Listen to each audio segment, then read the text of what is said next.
तो बच्चों अब हम देखते हैं संज्ञा संबंधी अशुद्धियां। संज्ञा क्या है? आप सबको पता है कि जो शब्द किसी वस्तु, व्यक्ति, स्थान या भाव के नाम का बोध कराते हैं उन्हें संज्ञा कहते हैं। तो देखते हैं हम संज्ञा संबंधी अशुद्धियां पढ़ते हैं। प्रत्येक वस्तु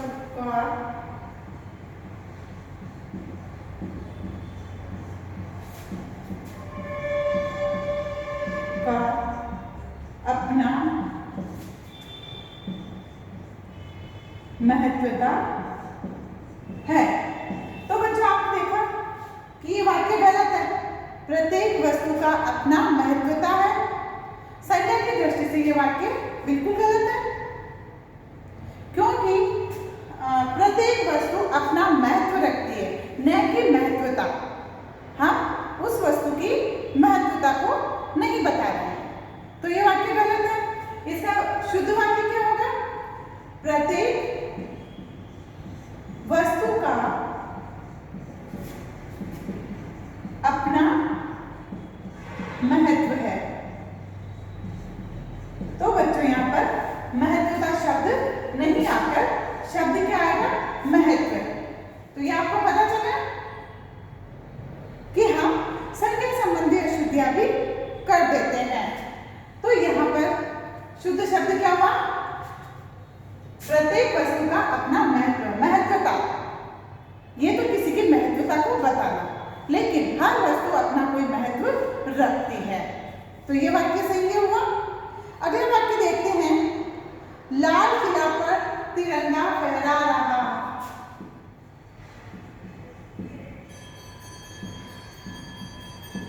लाल किला पर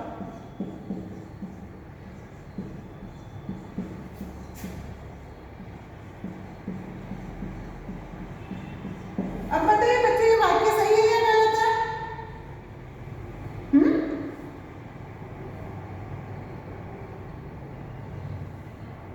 गलत है ये वाक्य। संज्ञा की दृष्टि से देखें तो लाल किले पर तिरंगा फहरा रहा, गलत है ये वाक्य, क्योंकि सही वाक्य क्या होगा? लाल किले पर तिरंगा फहरा रहा है।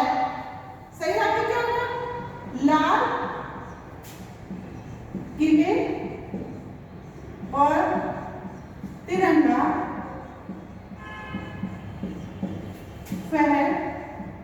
फहरा रहा है। यही है शुद्ध वाक्य इसका।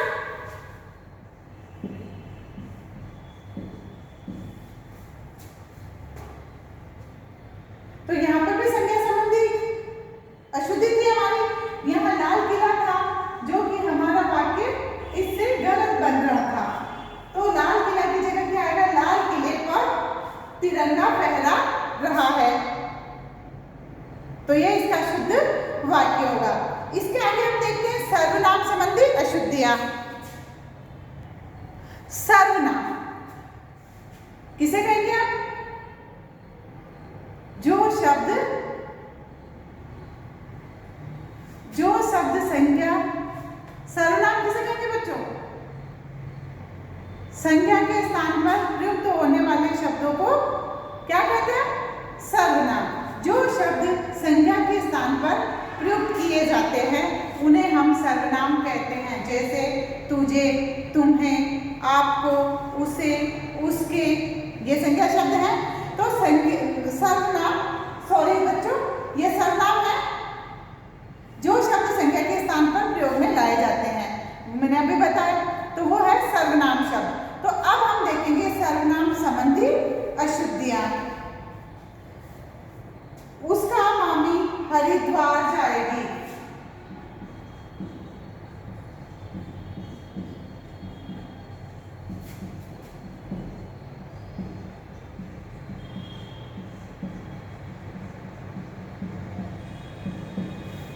उसका मामी हरिद्वार जाएंगी। तब यहाँ पर बच्चों कौन सी अशुद्धि है बताइए आप? सर्वनाम संबंधी, क्योंकि उसका मामी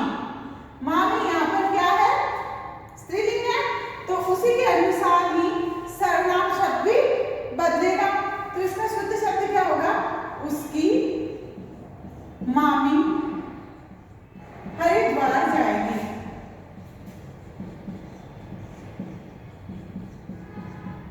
हरिद्वार जाएंगी, तो ये इसका शुद्ध शब्द हुआ। लगा बच्चों यहाँ पर शुद्ध शब्द? तो यहाँ पर सिर्फ हमने सर्वनाम संबंधी अशुद्धि को शुद्ध किया है कि उसका नाम होकर वहां पर होगा उसकी मामी हरिद्वार जाएगी। कोई ने दरवाजा खटखटाया है।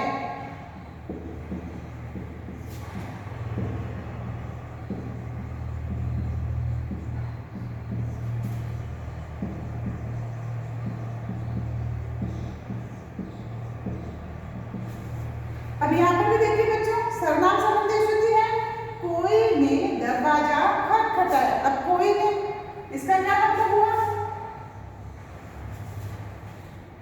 कोई ने, इसका कोई मतलब नहीं निकल रहा।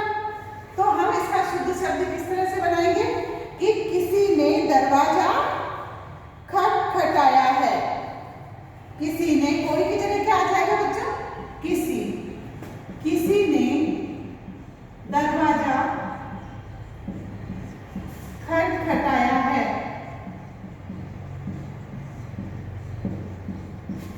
तो ये भी बच्चों आपको समझ में आ गई कि यहाँ पर कोई की जगह किसी के आएगा जब हमारा ये वाक्य जो है ये शुद्ध बनेगा। जबकि कोई ने दरवाजा खटखटाया ये अशुद्ध वाक्य था। तो ये थी हमारी सर्वनाम संबंधी अशुद्धियां। तो ये भी आपके समझ में आ गई बच्चों? ओके, अगला हम देखेंगे विशेषण संबंधी अशुद्धियां। जो शब्द संज्ञा या सर्वनाम की विशेषता बताते हैं उन्हें विशेषण कहते हैं। तो यहाँ पर अब हम देखेंगे बच्चों विशेषण संबंधी अशुद्धियां। तो इसका उदाहरण देखते हैं। फर्स्ट, मैं कमीज सफेद पहने हूं। अब बच्चों यहाँ पर किस तरह की अशुद्धि है इस वाक्य में? विशेषण संबंधी, क्योंकि कमीज की विशेषता बताई जा रही है। तो सबसे पहले तो जो शब्द, जिस शब्द की विशेषता बताई जाती है उसकी विशेषता आगे लिखी जाती है। संज्ञा या सर्वनाम शब्द पीछे आता है। तो यहाँ पर ये भी है। दूसरा, मैं की जगह मैंने आएगा। मैंने सफेद कमीज पहनी है। पहने भी नहीं आएगा और सफेद यहाँ पर आगे आएगा। तो इसका शुद्ध वाक्य क्या होगा? मैंने सफेद कमीज पहनी है। तो यह है बच्चों इसका शुद्ध वाक्य। मैं कमीज सफेद पहने हूं, यह अशुद्ध वाक्य था। इसका शुद्ध वाक्य क्या बना? मैंने सफेद कमीज पहनी है। मतलब कमीज की विशेषता क्या है कि वह सफेद है। तो यहाँ इसकी विशेषता बताई जा रही है संज्ञा शब्द की। तो यह आगे आएगा। दूसरा उदाहरण हम देखते हैं।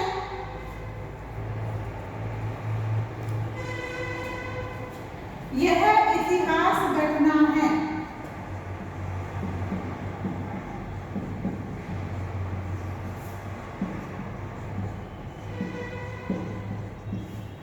अब ये वाक्य आपका अशुद्ध है, शुद्ध है? बताइए आप।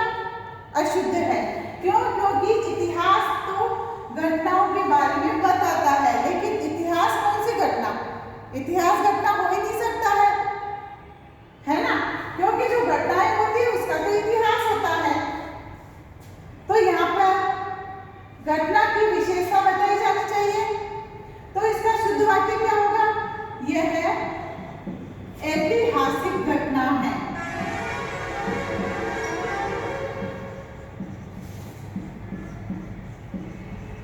घटना किस प्रकार की? ऐतिहासिक, जो नहीं भूलने वाली, इतिहास जिसका लिखा जाना चाहिए। तो घटना की विशेषता है कि जो घटना हुई है वह ऐतिहासिक है। तो ये थी हमारी विशेषण संबंधी अशुद्धियां। अगला पढ़ते हैं हम क्रिया संबंधी अशुद्धियां। वाक्य के जिस शब्द द्वारा किसी काम के करने की सूचना मिलती है वहां क्रिया होती है, उसे क्रिया कहते हैं। कि जिस शब्द से किसी कार्य के करने की सूचना मिलती है उसे हम क्रिया कहते हैं। तो अब हम बच्चों देखते हैं क्रिया संबंधी अशुद्धियां। अब क्रिया संबंधी अशुद्धियां क्या हो सकती है? उसने पुस्तक पढ़ चुकी है। उसने पुस्तक पढ़ चुकी है। तो बच्चों आप इसमें देख रहे हैं कि इसमें क्रिया संबंधी अशुद्धि है, यहां पर चुकी नहीं आएगा। उसने पुस्तक पढ़ चुकी है, यहां क्रिया गलत दी गई है। तो हमारी जो सही क्रिया है वो क्या होगी? उसने पुस्तक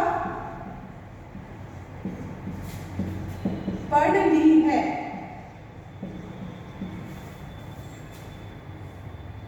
ये है। तो यहाँ बच्चों आपने देखा कि क्रिया संबंधी इसमें अशुद्धि थी, जिसको हमने सही किया है। तो चूंकि है की जगह क्या आया? ली है। इसी का अगला शब्द देखते हैं। मेले में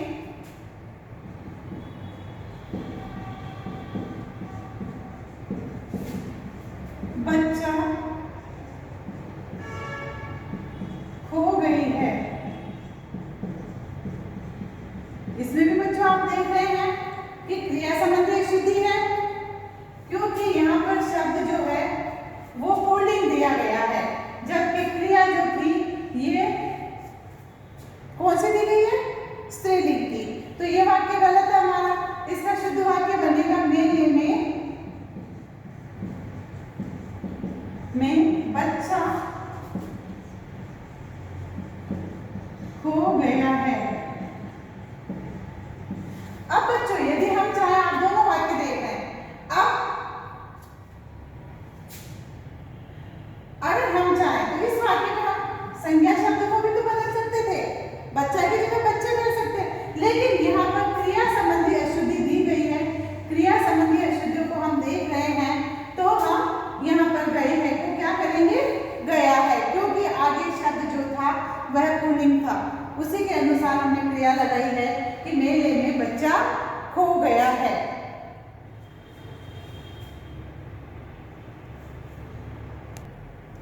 अब हम देखते हैं अव्यय संबंधी अशुद्धियां। अव्यय किसे कहते हैं हम?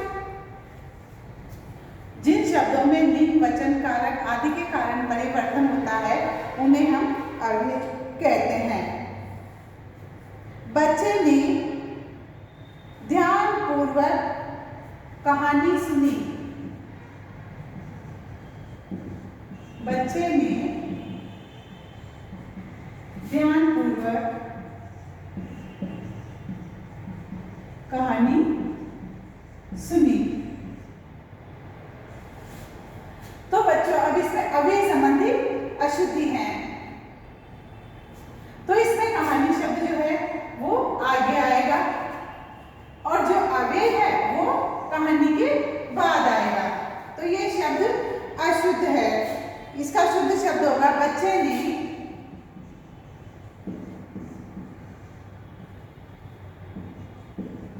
ने कहानी ध्यानपूर्वक सुनी।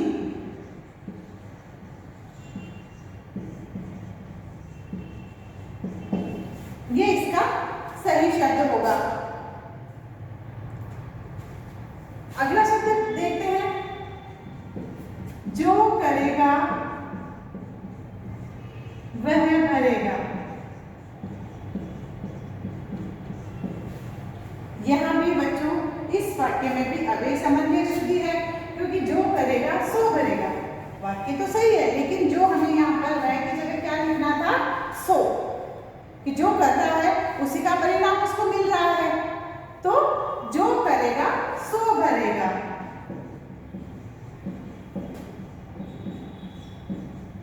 सो भरेगा, ये इसका सही शब्द होगा। ये इसका सही वाक्य होगा। तो बच्चों आपने देखा कि हम किस तरह की जो अशुद्धियां हैं वो लिखने में कर देते हैं, जिससे कि हमारी भाषा पर इसका बहुत गहरा असर पड़ता है और यही चीजें आगे की पीढ़ी तक जाती है, तो वही हमारी भाषा की अशुद्धियां और खंडित भाषा ही उन तक पहुंचती है। तो हमें पढ़ने के साथ साथ, उच्चारण के साथ साथ लिखने में भी पूरी शुद्धता रखनी चाहिए। तो ये था आपका वर्तनी, शब्द, वाक्य रचना संबंधी सामान्य अशुद्धियां आपने देखी हैं। तो बच्चों आपको ये जो है पाठ भी पढ़ना है। यहाँ पर उदाहरण आपको एक एक या दो लेकर ही बताए गए हैं। आगे आपको अपना ये चैप्टर रीड करना है, पाठ 19। तो आपको अच्छे से समझ में आ जाएगा कि हम कॉपी में जो है किस तरह की, हम अपनी नोटबुक में किस तरह की गलतियाँ करते हैं और आगे से आप उन्हें सुधारने की पूरी कोशिश करेंगे। मैं ऐसी उम्मीद आपसे रखती हूँ।